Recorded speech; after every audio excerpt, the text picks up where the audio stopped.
Broadcasting from the business capital of the world, this is the Podcast Business News Network. Welcome back, everybody. We're going to talk about something today that addresses all of us. And for many of us, we don't even realize it's happening in our minds, but it's truly holding you back or challenging you from moving your life forward and having the things you want, things you deserve. We're talking about shadow work. And this is just a piece of what her center offers, just a fantastic center that supports mental health for all different types, even school districts, individuals, couples, and on and on. It's New Beginnings. It's located in Massachusetts, and she is our Diamond of the Decade. Sherri Ann Alexandrovich joins us once again. How are you doing today? I think I lost your audio. Oh, there we go. Oh, there we okay. go. We got you back. I'm doing wonderful. How are you doing today? Very well. Before we even get into this, how do you define this thing called, these two words, shadow work? So when I think about shadow work, it is the parts of ourselves that either we have been told are not good, that we can't, that kind of like that dark side of ourselves where, sometimes we can come across them when, we're triggered by something, or there's a part of our personality that we don't think that is acceptable, or something that we get offended by that somebody would say to us. And so there's a great book. I don't know if you've heard of it. It's called The Dark Side of the Light Chasers. It's by Debbie Ford. So I read it a couple of decades ago, and I've also assigned it as some homework assignments for some of my clients that I've been working on. And it really just kind of goes into what is shadow work and why is it so important for us to kind of dig down deep in and explore what are these parts of ourselves that we've either locked away in a cabinet or we don't want to talk about or we're ashamed of, when they really could be strengths when they're utilized in just the right way to move forward with. You said a word that resonates with me because I've heard this word recently more often, and that's parts. And as I understand it, more and more looking into this, we have multiple parts to our personalities. I'm not talking about multiple personalities. I'm talking about different parts from the personality that you have. And that's where a lot of the shadows kind of lurk, if you will. Does that sound reasonable? Right. No, absolutely. Absolutely. And I think that the assumption is that if those dark parts of ourselves, that we should just keep them closed up because we don't want to bring them forward. However, they are part of who we are. And if we don't go back and open that door and take a look at it and try to work through that particular personality trait, as you're talking about, that part of us, then we're going to either continue to be ashamed of it. We're going to almost prevent ourselves from being the best version of who we can be. Because all parts of our personality can be used in a variety of different moments. So say we have this really strong personality that is, say, the fighter. And, that's the part of our personality that's going to stand up for us and be able to kind of come forward when we're feeling like someone's taking advantage or when we're feeling like, we need to advocate for ourselves. So I think the misconception is that we only want to bring forward the parts of ourselves that are positive or the parts of ourselves that other people have given us positive reinforcement for. However, there's multiple parts of ourselves, of who we are, that can be used in different stages of our life or in different scenarios of our life. And it's really just about figuring out when is this defender the appropriate time for this to come out, or when is it okay for the silly side of us to come out, or when is it okay for the serious side of us to come out, or the advocate side of us. And it's just about embracing all of who we are and acknowledging all the different parts of us. And if there's something about a particular part of us that we don't like, then that's a great area to kind of go and explore and look at and see, why is it that we feel like we should be ashamed of that part of ourselves? Or why is it that we feel like that part is something that we shouldn't take a look at because society either has told us that, that's not an okay thing for us. And so just really being able to embrace all pieces of us so that we can then move forward and be the best version of us. Is or are these parts not coming to the forefront, or we're holding them back, or we're not using them to our best advantage because mainly of situations from our past, pretty much specifically from our childhood? That is a large contributor for sure. So one of the things that Debbie Ford talks about in the beginning of her book is, being a child and, wanting your parents' acceptance. And so you start not telling the truth and you don't even really realize it's happening. You're 2, you're 3, you're 4, and you want your parents' acceptance. And so if you're in a situation where you're always in trouble, you're going to create this maladaptive strategy of not telling the truth because you don't want to be perceived as lying, or you don't want to be perceived as saying or doing something that you shouldn't have. So then you don't tell the truth, and then you get positive reinforcement for it. And then kind of that continues into our adult life. And then when you look around at people who really struggle with telling the truth, or who really struggle with accepting those parts of themselves, you have to kind of look a little bit further and say, well, where is that coming from? Where did they acquire this maladaptive strategy or this inability to truly, genuinely take a look inside and see all the different parts? What parts of them are functioning? What parts of them are not functioning? What parts do we want to move forward with? Do you have a lot of aha moments when you work with people where they realize, oh, that's why I do what I do, or don't do that, which it's holding me back? Right. Yes, all the time. And it's so amazing to experience as a therapist because it happens almost every session that I have.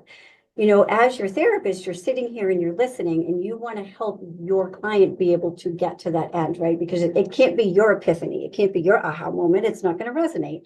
Right. So one of the things that I'll just keep throwing out different scenarios or coming at things from different angles until something lands or resonates. And that's going to be that moment for them where they say, oh, wait a minute, that does make sense that I do it this way, or that does make sense that this would be the outcome. And that moment right there is like, you just want to be like, yes, yes, that's that moment. Oh my goodness, it's just such an amazing experience. And then the places you can go with it, oh my goodness, it's endless. Once you can get somebody to just be open to looking at any part of themselves, the future is there just is no limit to how far that you can go. And we're always growing and changing and evolving. And, every stage of our life, regardless of what stage we're in, we're always going to go back and reprocess something differently. So something that you might have processed in your 20s, when you re-experience that at your 30s or at your 40s, you're going to see it just a little bit differently. And I think the older and wiser that we get, the more we can kind of reflect on things differently, or a different stage of our life that we're in, we see it from a very different perspective. And it's just such an amazing experience to be able to be part of that journey for somebody that just watching that aha moment is just I obviously I love what I do, and I get really animated when Oh, I talk believe me. about I've done and do the same thing. And somebody said to me recently, but you're not the same person. That's not the way that's not the person I met. I was a friend, and she just said, you're different. And I said, thank you. Yes, I am. And it's because of what we're talking about here, where not a big super surprise for me in terms of what was holding me back from the past, call it childhood. Not that I had a bad childhood, but we all have things in there that affect us as adults. So I wasn't super surprised, but once I really put more focus on them, it's almost as if the sun came out. Like, oh, wow. Feeling of freedom, confidence, lighter. peace, all of that once you deal with these situations. And it could be as small as, if you will, you walking by the kitchen and you hear something. Could be mom or dad. They're not even talking to you. You're four. You heard it. You internalized it. 40 years go by. Mhm. It's holding you back. Whatever it was, whatever they said, it's holding you back from something. You might not even know it connects to that one 5 second moment back then. It's as small as that, isn't it? Absolutely. And I think when we're children, our need for wanting our parental acceptance is so big Yeah, that that's when we that's we a good point. so that's where we kind of adopt all of these maladaptive strategies, because if we feel like our parents are going to be disappointed in us, or we have parents who are addicts or have mental health problems, we're always going to be walking around on eggshells because we're afraid to upset them, or to they're going to yell at us, or if we don't do something the right way, they're going to be disappointed in us. And as children, as humans, we're not perfect. So when Mhm. we're experiencing that, we almost like create this side of us that is going to be perceivably perfect, because we don't want other people to be disappointed in us. And then that just carries through into adulthood. And you look at all the anxious individuals that we have right now. And where does that come from? A billion percent. Let's go hypothetically Yeah. deep here. Okay. Let's say you've got somebody, let's say it's a woman, and she got married to a man that reminds her of her father deep down inside. And they do say that, a lot of us connect with people who remind us of that person or a parent. Right. So now Mhm. she's married to somebody deep down inside. There's a familiarity. It feels like her father in a couple of different ways. She did it. She married that person because there was some unresolved issues with her father. Mm. Now, when she tries to approach her partner in that way, as in terms of maybe the way she dealt with her father, maybe her father was abusive, whatever it might be, and she goes to push the buttons of her now spouse, and he's very chill. She gets triggered, and that's because that's her comfortable spot. I know I'm going a little deep here in terms of hypothetics, but that situation could really dictate how her marriage goes. And she nor her husband knows what's going on. It's just that she always wants to start something and he's chill. Yeah, so what happens when we grow up in a really chaotic environment? Mhm. Chaos becomes our norm. Yes. So we're always waiting for the other shoe to drop. When we become adults, we continue on with that, right? So chaos is our norm. When things are calm and settled, that's when you have to take a step back and you're like, well, wait a minute, why am I feeling so anxious right now? Everything is great. Right. Or why do I feel like I'm always waiting for something else to happen, or the shoe to drop, or always searching for that negative outcome? Because that's what your brain has been accustomed to for so many decades, that Yeah. chaos is your norm. And so those are great topics for therapy, because then you can work through them and be able to get to the other side where now peace is your norm, and not wanting the chaos becomes more prevalent for you than needing to have the chaos. And this is all stuff that happens subconsciously. We don't even realize that shift, or why we're doing what we're doing. Exactly. It's ingrained in who we are. It's like, you stub your toe, you say a swear word. It's like an automatic conditioning, right? When someone pulls out in front of you, you honk your horn. You don't think about it, you just do it. It's an automatic response. Well, it's the same thing with chaos. When you grow up with chaos, you're going to gravitate more towards chaotic situations without even knowing that you're doing it. Or you're going to continue to perpetuate dysfunctional marriages, dysfunctional relationships, friendships, because It's so true. you don't know much difference. So it's really important to kind of take a step back and this all goes to our shadow work. So this is what we're looking at Yep. is What are those parts of ourselves that we're gravitating to that are not healthy for us? And why is that? Why are we gravitating towards that? And then how do we bring it full circle to be able to say, you know what? I don't like it when I respond this particular way. And so last week I made a sentence, a comment, and I had said, when our response is disproportionate to the event, that right in itself is a reason for us to take a step back and say, why did I respond that way? So the event was this big, your response was this big. So they're disproportionate. So whenever that happens, there's a reason that you're responding the way that you are. And it's because you've got something over here, something in your shadow, something on your dark side that is causing you to have that response. It doesn't belong with this particular event. So there's where you need to kind of go back and take a look and say, all right, why did I respond the way that I did? Why did I get triggered when somebody told me that I'm not being honest? Why do I get so defensive when somebody tries to give me feedback?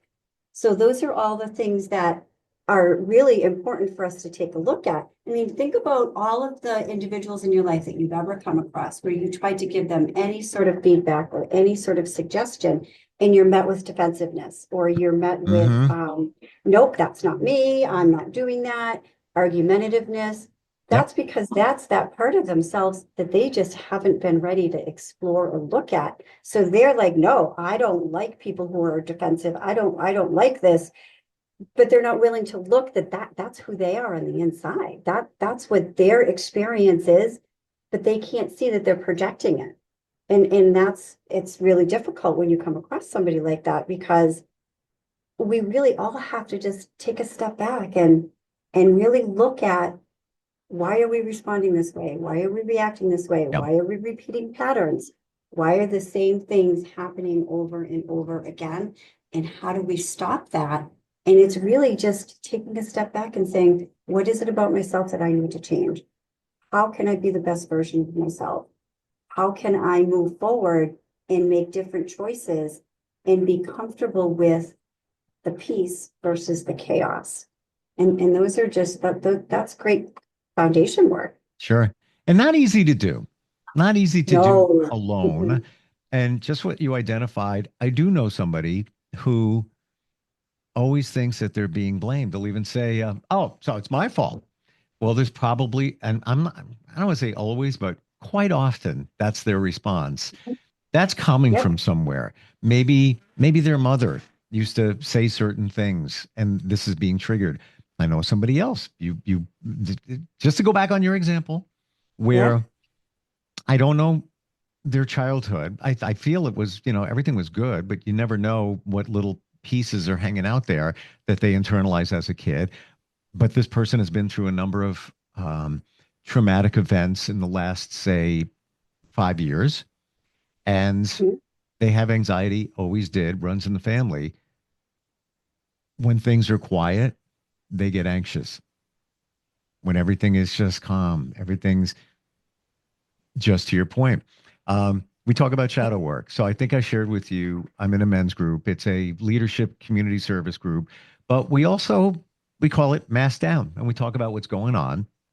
Okay. And we talk about the shadow work, and everything we're talking about here applies. Yeah. Last week, somebody who, is the shaman in the group, we nominate somebody for that, gave 12 questions. And they weren't super specific, but they made you think. And a lot of the questions were, what do you not want your partner to see? And things like that. Don't remember every single of the 12 questions. Yeah. I went through the questions, we just, they say it and I write them down in a journal, right? Next one. I looked at my responses, and 3 out of the 12, maybe 4, can't remember. They all centered around my father. Now, my father passed when I was in my early 20s. Didn't have the best relationship with him. My parents got divorced when I was very young. One of them, that was reasonable for me to say, yeah, of course. All right. That's going to correlate to that. The other responses did. And for me, that's That's interesting. You Uh-huh. know, and it's one Oh, of those things where, somebody passed a long time ago and, that's over here in your mind, you think you've resolved it, but where that answer came up, connected to my father, I was like, whoa, look at that. And I was just writing the first thing that came to me. So for me, some shadows hanging out there. Got to work on those. Nothing major, but that was my eye opener. And again, just kind of basic questions. It's amazing how, it the curtains get peeled back just by the littlest things, right? right. And those questions are designed for that. So they're Yes. targeted, they're specifically researched and targeted to be able to, get you to think about things a little bit differently. And I Yeah, love hearing that you're doing this shadow work, and I love that you're in a men's group. And I wish that we had more people that were willing and open to doing things like men's groups, not just for their own personal therapy, but for their own personal growth, to be able sure. to kind of get past that stigma that, men shouldn't be in therapy or men shouldn't cry. And I think that we're moving more towards more openness in 2025, 2026 with all individuals, Yes. not just with men wanting to go into therapy. And I think there's less of a stigma with therapy. But I do think that there still is kind of some of that residual stuff that's hanging out in the background about, Totally. how men should act or should think or Well, should it's behave. societal, And isn't it? About big boys don't right, cry. Be a right, man, man up. And so right, right. we And that's hide. not working. That's not Right. working. It's And not working. to your point, Sherry Ann, we go on different tours. So we're with, you pick a group, you're with the same men. Some of them could, cross over from other groups. It could be 3 months, it could be 5 months that you're in the tour. Um, every single one I've been in, it's been three so far, been in the group a year. Okay. We define values and core. And one of those is mask down. You're always masked down out of like maybe six. The group I was in before this one, we got to a point where me and another man out of eight, the way they facilitate that group was, all right, 15 minutes, we'll talk about tribe business. Then another 15 minutes. We said, we're not getting anything out of this. I said, let's stop and be honest with each other. Mask down. What's going on in your lives? What's happening? Let's talk about it right now. And that was like the door opened up and everybody was being real. And we, deal with a situation, one man maybe going through a divorce, whatever it might be, and walk him through it. But it almost as if you had hit him over the head, to say, be real, man. That, It's okay. I am like an extremely transparent, open person as a Same. therapist. So how I am talking to you is the same way that I would talk to family or friends or my clients. I'm kind of the same person in all elements. And I tend to be, pretty animated in my personality, and I get very, very excited. And so when I'm working with my clients in session, same thing. I just, we don't go in with the fluff. We go in with, okay, what are we dealing with? How are we going to work on it? It's just that open, honest transparency, which is, but they have to feel like they're comfortable in that environment to be able to start opening up and doing that. But that's where you effectuate the most amount of change, is when you've Yes. got that genuineness Yep. and that ability to look down and say, what is really, truly, genuinely going on for us? Because we live in a society of a lot of self-deception where people create a reality for themselves that feels safe. And then that reality isn't real to other people around them, but to them, they've created this sense of reality because their shadows are so dark and so deep, they can't dig into them. So they create this place that's safe for them. But then everybody around him is like, well, wait a minute, but that's not true. That's not really what happens. And so then Mm, there's that conflict, right? So now we're not really evolving into the best version of ourselves until we can honestly take a look inside and say, what is it that I really genuinely need to work on? And this is not working, so this needs to be something different. yeah. And yeah, so I love the fact that you're doing this men's group. I wish Thanks. there were more of them out there. I just think that we can all just be better humans. There isn't any one of us that doesn't have work to do, or, Yeah. that forward movement. It's just so important to just keep going forward and not get caught up on what happened yesterday or the mistakes of our past, because every day is a new beginning. Every day is just an opportunity to do something bigger. But it starts with ourselves. It starts with how we're looking inward. And that's hard to do sometimes. You said something, we're out of time, but I just want to say, we're fooling ourselves. And I think in music, and there was a song by Styx, came out in the 70s, mid 70s, called Fooling Yourself. And Mhm. part of it is don't be fooled by the radio or TV, insert social media for current times. We're being Right. fooled. We're fooling ourselves into thinking that's the way life is supposed to be and such. New beginnings, Yeah. uh, WC.com, Wellness Center. Mhm. Yep. Wellness Center. NewBeginningsWC.com. Correct. Yeah. Gotcha. Yeah. Somebody wants to start a conversation, maybe work on the shadow or shadows. um, just reach out to you. You're just fantastic. Yeah. And you are very transparent in what you do. And I really appreciate that. Well, thank you very much. And I appreciate you talking about your own work. I'm so interested in hearing when other people are just so open to change. And I just think it's great. Yeah. We all have a story. And I like to think that our stories help and inspire others and also make it Mhm. okay. Yeah. Shadow work. Get Right. on it. Life changing. Life changing. Sherri, and Absolutely. thank you so much for being here today. Okay. Thank you, Steve. I'll Appreciate see you it. next week. You got Okay, it. bye-bye. We'll be right back.